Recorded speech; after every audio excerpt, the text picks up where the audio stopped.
বলা হয়েছে এ ও B vector দ্বয় কখন A dot B equals to minus A B হবে, A dot B equals to minus A B হবে। এখানে অপশনগুলো দেওয়া আছে, ভেক্টরদ্বয় সমান্তরাল একই দিকে, ভেক্টরদ্বয় পরস্পর লম্ব, অথবা ভেক্টরদ্বয় সমান্তরাল কিন্তু বিপরীত দিকে, অথবা কোনোটি নয়।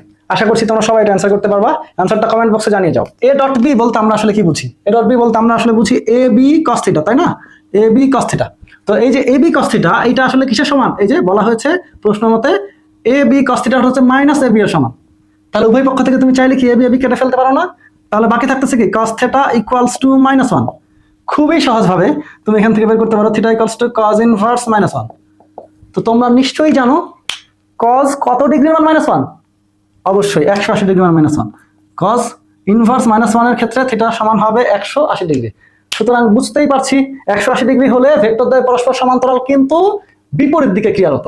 তাহলে এই ক্ষেত্রে আমাদের অ্যান্সারটা হবে গ নাম্বার, সমান্তরাল কিন্তু বিপরীত দিকে। আশা করি কনসেপ্টটা খুবই সুন্দর করে বুঝতে পেরে গিয়েছো।